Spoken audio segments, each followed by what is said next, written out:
Welcome to the Deep Dive. Today we're taking a bit of a shortcut to being well-informed. We're tackling a real treasure trove of tech insights.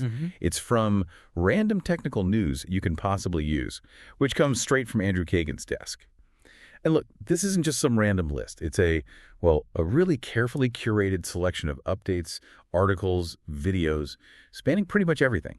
Think cloud innovations, the latest in AI, cybersecurity, you name it.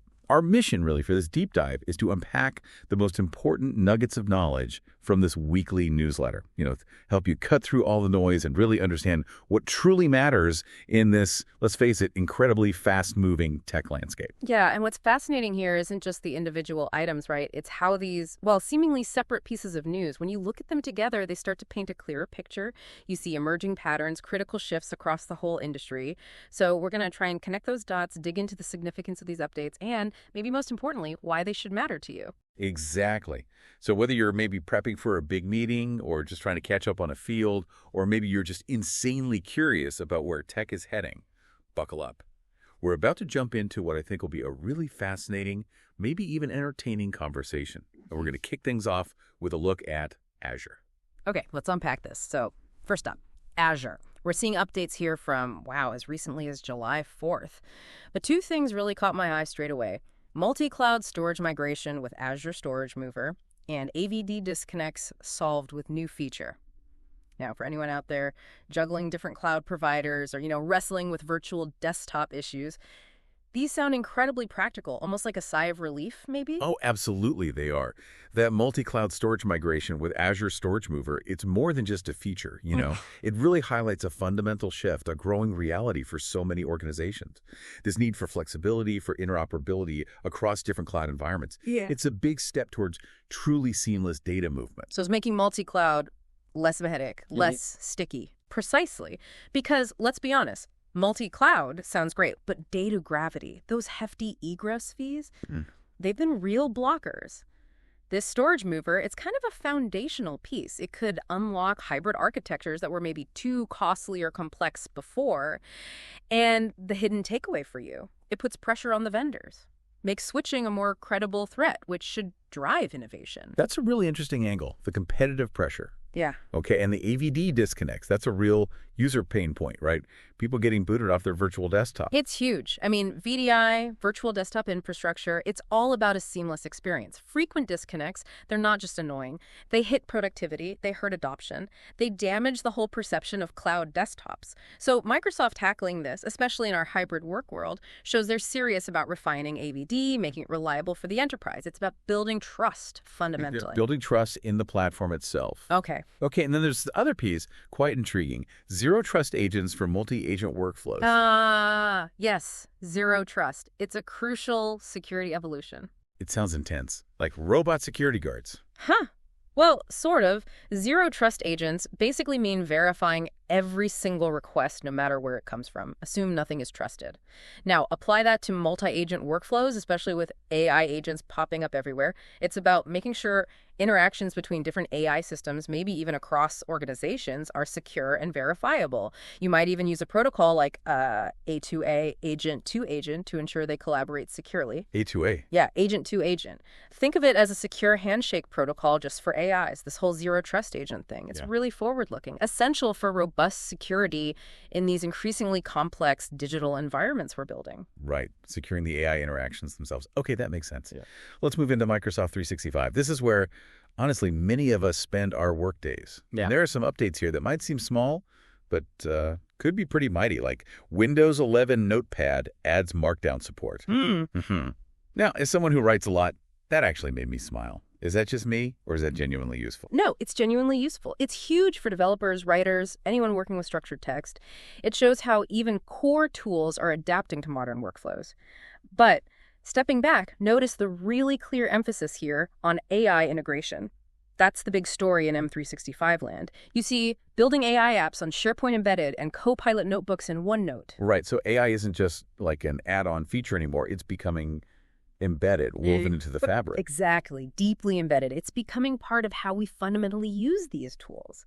Copilot Notebooks, for example, isn't just a chatbot tacked on. It's designed to weave AI assistance right into your thinking process as you're organizing ideas or drafting in OneNote. It's more ambient. Ambient intelligence. Okay. And that ties into this other item, Microsoft Teams, from threads to workflows. What do you make of that? Well, it sounds like moving beyond just chat, right? Making teams more actionable. Precisely. It suggests a move towards more structured collaboration, maybe even automated actions triggered directly from conversations. Imagine your chat about a task automatically updating the project status or assigning something. It's pushing teams to streamline processes. And look, another technical bit. CLI for Microsoft 365 MCP server. CLI is command line interface. Right, for the techies. Yeah.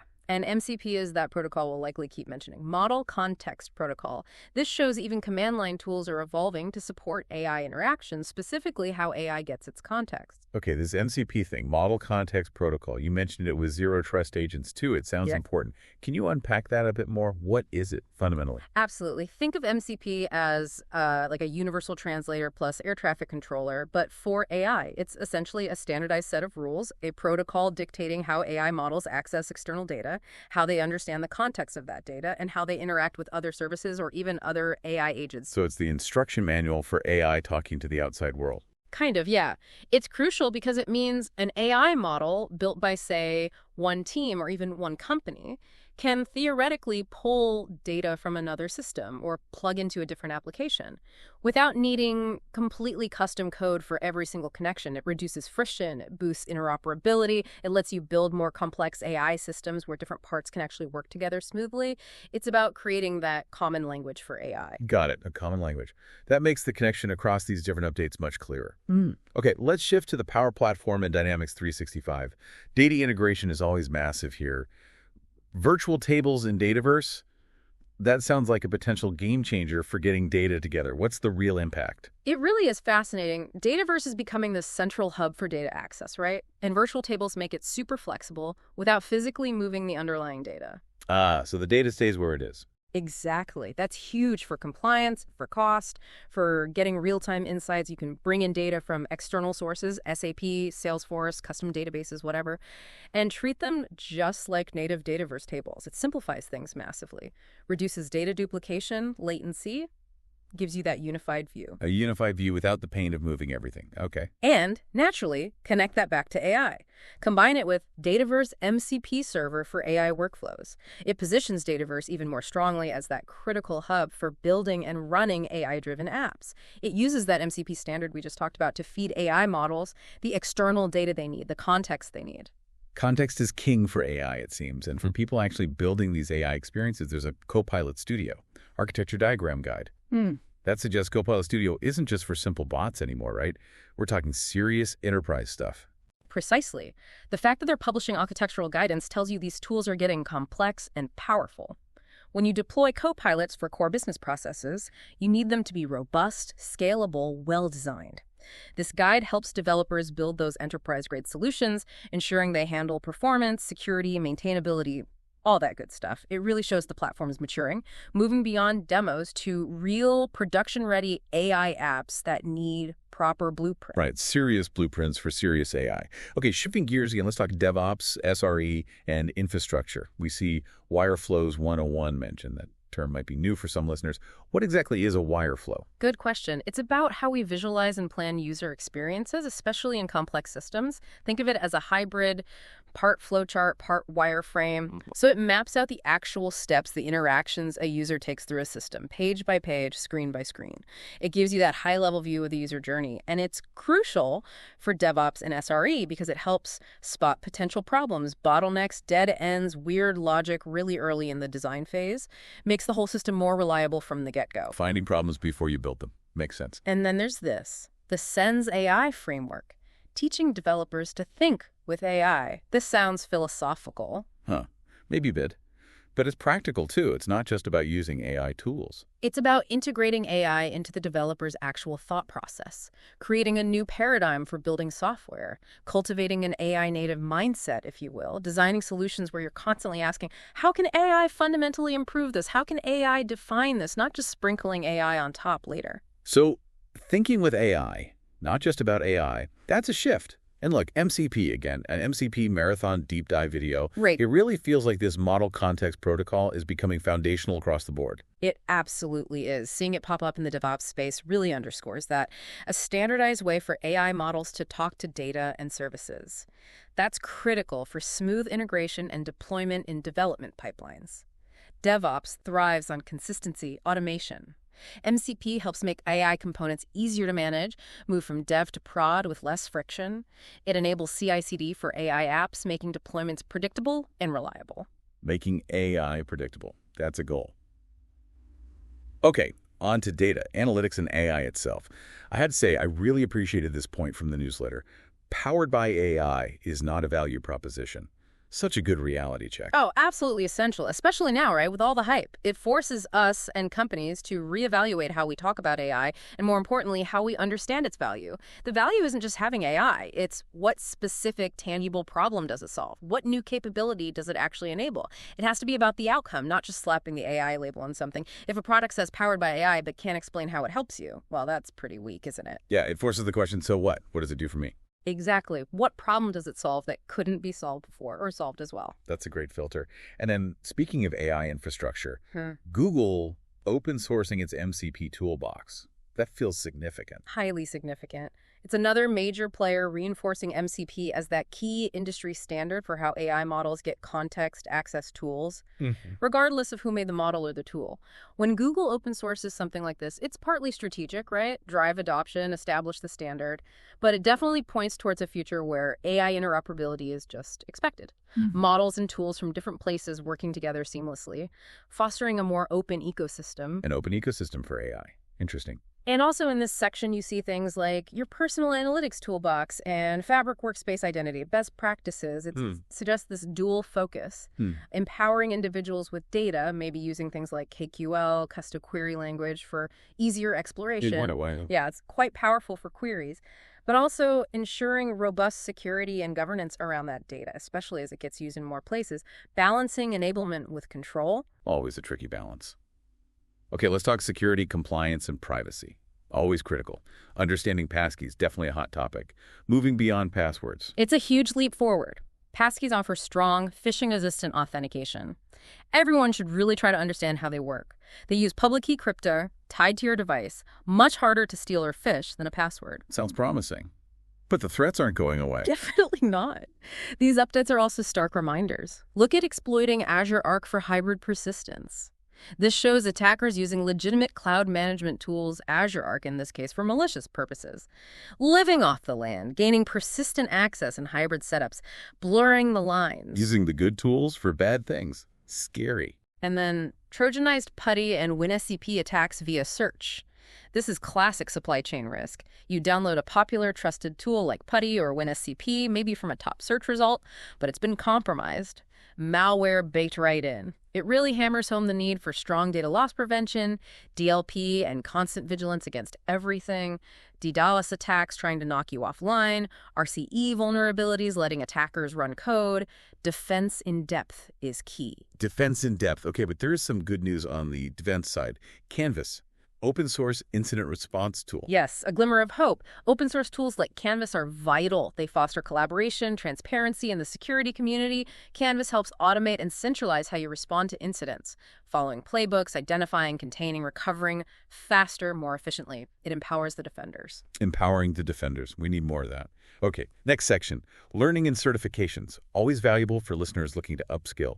There's a new GitHub administration certification. Shows how specific skills are getting formalized. Definitely. And it doesn't stop there. Look at the IBM Quantum Learning Platform update. That's a real pointer towards future skills, isn't it? Quantum computing is slowly moving from pure research towards something more practical. We'll need people who understand it. Quantum skills. Wow. Okay. More immediately practical, perhaps. That's AI tools of 2025 compared. Yeah, super practical. Helps you navigate that crowded, confusing AI tool landscape, cut through the noise, figure out what's actually useful for your needs, avoid that analysis paralysis. And lots of specific learning resources mentioned too. Microsoft certification prep courses, a Copilot Studio step-by-step tutorial, even MCP's explained via AI flight demo. Right. It shows a really strong focus across the industry on practical, hands-on learning. especially around AI and, yes, NCP again. These are critical skills for developers, IT pros, really anyone in tech going forward. Yeah. It also highlights the value of what's sometimes called an internal developer platform, or IDP approach. Yeah, where companies provide curated, easy-to-access learning resources internally to empower their own teams, keep them skilled up. That AI flight demo for MCP sounds clever, using an analogy to explain something complex. That helps learning stick. Making complex things relatable. Key for learning. Okay, finally, let's zoom out. Broader industry news and trends. Texas passes statewide quantum initiative.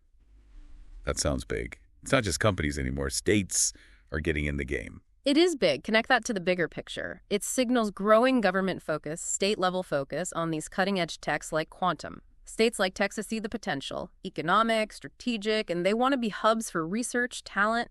It's a long-term investment in shaping the future tech landscape. Investing in the future. Okay, and back to AI.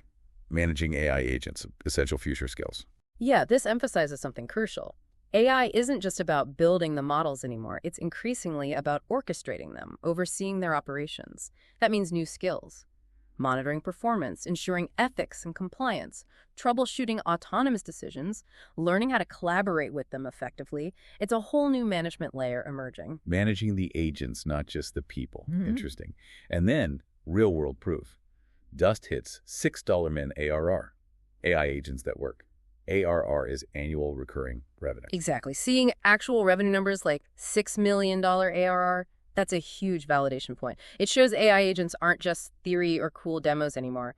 They're achieving real commercial success, delivering tangible business value, solving complex tasks. It pushes them firmly into the enterprise solutions space. Real money means real impact. And alongside that, IBM comeback gains Wall Street interest. This points to renewed confidence in some of the established giants who are successfully embracing these new paradigms like AI and quantum, strategically investing, innovating, showing that even legacy players can pivot and thrive.